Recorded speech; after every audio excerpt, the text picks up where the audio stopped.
Hi hello नमस्कार, मी ऐश्वर्या स्वागत करते तुमचं माझ्या चॅनलच्या आणखीन एका नवीन व्हिडिओमध्ये। तर ना आजचा व्हिडिओ खूप दिवसानंतर येतो आहे, कारण की माझ्याकडं काही ना तुम्हाला दाखवायलाच नव्हतं। आणि ना आता मान्सून सीझन चालू झालेला आहे आणि मान्सूनमधले आमचे खूप छान छान असे व्हिडिओ तुम्हाला येणार आहे। तर चॅनलवर नवीन असेल तर सबस्क्राईब करा, लाईक करा, शेअर करा, कमेंट करा। आणि ना याचा व्हिडिओ ना टाकणार आहे मी पूर्ण, तर तो पण नक्की चेकआउट करा, कारण की या व्हिडिओमध्ये आम्ही कुठं चाललो आहे नाही तुम्हाला कळणार नाही। माझ्या त्याच्या 2-3 क्लिप्स घ्यायच्या राहिल्या होत्या, त्या मी इथे ॲड नाही केल्या, त्याच्यामुळे तुम्हाला सांगते की तुम्ही आत्ताच चॅनलवर नवीन असाल तर सबस्क्राईब करून घ्या ते व्हिडिओ पाहण्यासाठी। आणि जाता जाता आम्हाला इथं दिसली ट्रेन, तर ना या ट्रेनचे आमचे खूप सारे किस्से आहे, म्हणजे माझ्या बाहेरचे। स्वप्नील तर या ट्रेनमध्ये बसलेले फक्त एकदाच, त्यानंतर त्यांनी कधी प्रवास केला नाही। ते जेव्हा फर्स्ट इयर सेकंड इयरला असेल तेव्हा ते गेले होते सगळ्या मित्रांबरोबर, तेव्हाच त्यांनी त्या ट्रेनमध्ये प्रवास केला होता।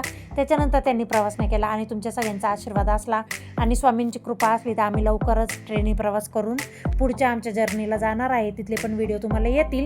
आणि ना माझे व्हिडिओ तुम्हाला कसे वाटते ते कमेंट करून नक्की सांगा। तर ना हे लोकेशन कुठलं आहे तुम्हाला माहिती आहे का, हे मला कमेंट करून नक्की सांगा की आम्ही कुठं गेलो होतो आणि तुम्ही कधी इकडे गेलेले आहे का। तर ना याचा पूर्ण व्हिडिओ मी यूट्यूबवर लवकरच टाकणार आहे, तिकडे जाऊन नक्की चेकआउट करा। बाय। तर ना हे तिकडचा व्हिडिओ आहे जिथं आम्ही गेलो होतो, आणि ना तिथं खूप सारे असे फिश आलेले होते।